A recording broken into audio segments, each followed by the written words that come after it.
Bienvenidos a sus clases virtuales de Institución Educativa Marianne Frost. El día de hoy vamos a trabajar la línea. ¿Sí? Hemos visto en la primera clase de este bimestre que la línea es un elemento, pues, no es un elemento del dibujo. Y hoy día vamos a estudiar solamente a la línea. Conocemos la línea y sus características y los tipos de línea tal vez que puedan existir. Vamos a definir qué es la línea. Ya, pregunta de examen. La línea surge del trazo que deja un punto en movimiento sobre una superficie. Esa es la línea. Porque tú, a ver, ¿dónde está? Por acá, tengo un lapicero. Tengo un lapicero, tengo allí mi hoja. Cuando quiero escribir, cuando quiero dibujar, ¿qué hago? Primero hago un punto, ¿no? Y después, ¿qué hago? Un trazo. Y si hago un punto y hago un trazo, ¿qué es lo que obtengo? Una línea, ¿sí? Entonces la línea va a surgir del trazo que deja un punto cuando se mueve, ¿sí? Sobre una superficie, que puede ser el piso, puede ser la pared, puede ser un pedazo de hoja o una cartulina. La línea geométrica se va a representar de manera uniforme. En este caso, para formar las figuras geométricas, como es el cuadrado, como es el rombo, como es el rectángulo. Y podemos decir que se va a definir, ¿no? Por intersecciones, como vemos aquí en la imagen. Entonces, ¿qué es la línea? Pregunta de examen. Surge del trazo que deja un punto en movimiento sobre una superficie. Vamos a ver en el arte que existe la línea plástica, ¿sí? Que podemos nosotros crear esta línea, pero con bastantes texturas, con bastantes grosores también. ¿Y de qué depende, chicos, que una línea sea diferente a otra? Cuando yo la trazo en mi cartón, por ejemplo. ¿De qué depende? Que sea de diferentes materiales. Ajá, excelente, Dafne. Depende del material que yo esté utilizando. Un trazo, una línea que yo realizo con mi lapicero va a ser igual que una línea que yo voy a trazar con una tiza. No. No, va a ser diferente. Entonces, ¿de qué depende la forma? ¿De qué depende la textura, el color? Depende del material con el que yo voy a trazar esa línea. De eso Sí, por depende. ejemplo, la pluma es bien delgadita y el plumón es un Claro. poco pegadito. En los plumones sabemos que hay plumones delgados, hay plumones gruesos, ¿no? De ello también va a depender el grosor aquí de mi línea, ¿sí? Vamos a ver algunas características de la línea. Primero, su intensidad. Cuando hablamos de intensidad, va a depender de la mayor o menor presión que nosotros apliquemos sobre la superficie para poder realizar el dibujo, ¿no? Por ejemplo, si yo tengo un lápiz y quiero hacer un trazo firme, ¿qué es lo que voy a hacer? Voy a sentar tal vez allí más mi lápiz, ¿no? Si quiero hacer una guía, un trazo guía, una línea guía, pues, y yo sé que la voy a borrar después, puedo hacer una línea más tenue, ¿no? Más, no tan coloreada, ¿no? No tan pintada, no tan marcada, sino algo más suave. Entonces, las características de la línea encontramos la intensidad con la que aplicamos en la superficie al momento de realizarla. El grosor de la línea nos va a hablar de la intensidad del trazo, ¿no? De cómo nosotros trazamos, hacemos esta línea, y pues va a ser acompañada de un grosor proporcional. Depende de la presión que yo ejerza y el material que yo utilizo. Si yo utilizo un plumón grueso, pues la línea, su grosor va a ser mucho más grueso. Si yo utilizo un lápiz para hacer una línea, su grosor va a ser más delgado, ¿cierto? Entonces el grosor va a variar mucho también del material que yo estoy utilizando para hacer esta línea.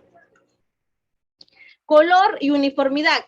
Nosotros podemos atribuirle muchos diferentes tipos de colores a las líneas que hagamos, como tenemos aquí.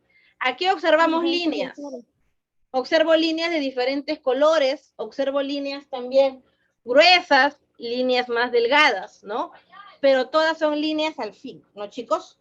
Muy bien. Ahora, al lado derecho tenemos también líneas, en este caso son líneas verticales que tienen muchos colores, ¿sí? Muy bien. Tenemos aquí característica de la línea, es su intensidad, color y uniformidad, ¿no? La uniformidad con la que le demos aquí el trazo. Existen tipos de líneas que van a representar también una expresividad. Tenemos la línea como el signo, ¿no? Como el signo, el símbolo principal del dibujo. Las líneas también pueden expresar ideas, emociones y sentimientos.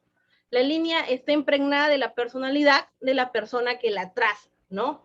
Por ejemplo, esto ven mucho los psicólogos cuando nos mandan a dibujar. Por ejemplo, les comenté la vez pasada que nos mandan a dibujar una persona bajo la lluvia, ¿cierto? Ellos van a ver la línea, cómo he delineado yo los dedos de esta persona, cómo he delineado, qué tipo de línea he usado para realizar las gotas de agua, qué tipo de línea he utilizado para poder realizar aquí la sombrilla o el paraguas, ¿sí? De todos esos detalles se fijan los psicólogos y ellos a través del dibujo van a poder interpretar cómo se siente esa persona, cómo es que está emocionalmente, ¿no? Y si puede rendir de manera óptima en un trabajo, ¿sí? Todo esto lo ven, lo analizan aquí los psicólogos. Pues es que se dice que las líneas van a dar en cuenta nuestra expresividad, lo que nosotros sentimos, ¿sí? Vamos a encontrar líneas rectas, en este caso horizontales, ¿no? Puede ser horizontal, puede ser vertical, puede ser oblicua o quebrada. Una composición en la que predominan las líneas horizontales, como tenemos aquí en el lado derecho, nos va a expresar una sensación de reposo, ¿no? Una sensación de tranquilidad, una sensación de quietud, como podemos observar aquí. Y mucho más el color, ¿no? Que es un color medio azulito, celeste, un color sereno, un color tranquilo. Las líneas verticales. ¿Qué es lo que nos da las líneas verticales? ¿Qué es lo que a nosotros, qué sensación nos da? Nos da la sensación de fuerza, de elegancia, ¿no? Una sensación también de espiritualidad. Ese es lo que nos emana las líneas rectas verticales. ¿Y qué nos dan? ¿Qué sensación nos expresan las líneas oblicuas? Nos expresan inestabilidad, ¿no?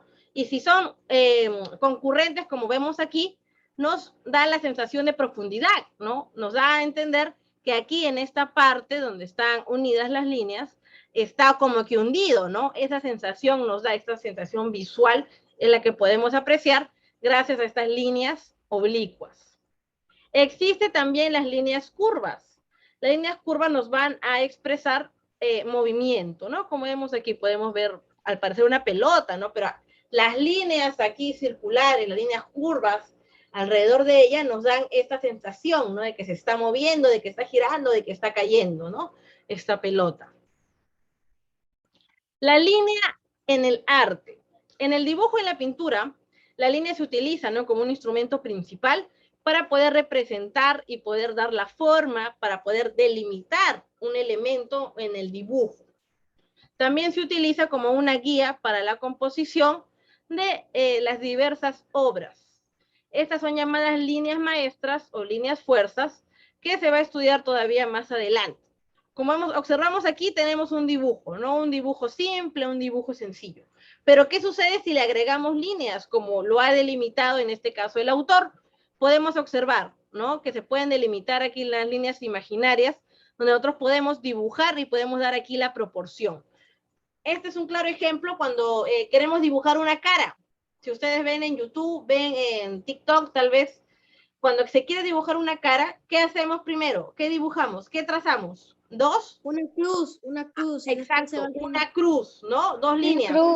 Una cruz. Realizamos una cruz y partiendo de la cruz voy a dibujar yo el rostro, voy a saber dónde centrar allí los ojitos, dónde colocar la nariz, cómo centrar la boca, ¿cierto? Esa cruz que nosotros dibujamos primero para poder realizar esta carita se llama línea maestra o líneas fuerza, ¿ya? Porque de aquí voy a desprender yo el resto de mi dibujo. En las líneas del arte también podemos observar que existen diversas líneas, tanto verticales, horizontales y líneas curvas, que pues van a agregar cierto movimiento, ¿no? A los dibujos de los diversos artistas. En este caso, vamos a ver un movimiento que se llama el modernismo, que surge a finales del siglo XIX, en las cuales las líneas van a inundar todo este movimiento modernismo. Es decir, el modernismo vamos a ver full líneas. En particular, las líneas que son onduladas, como vemos en este caso, que es un árbol, ¿no? Pero es un árbol que está así todo ondulado. En la imagen podemos observar la obra de Gustav Klimt. Un árbol ahí ondulado. La línea en el arte también va a aparecer en el movimiento del neoplasticismo. Prefijo neo quiere decir nuevo, ¿no? Nuevo plasticismo. Vamos a observar que el promotor es Pierre Mondrian y él nos habla de una abstracción, utilizar las líneas pero de manera abstracta. Como vemos aquí en esta imagen, ¿no? Parecen unos caminitos de Pac-Man, ¿no? De este juego Pac-Man. Es abstracto, depende de la persona, el ojo al que lo vea, la interpretación que le va a dar a estas líneas tanto verticales y horizontales. Como podemos observar, también tiene una gama, ¿no? Una gama de colores, una paleta de colores, esta obra de Pierre Mondrian. Muy bien, chicos. ¿Alguna duda?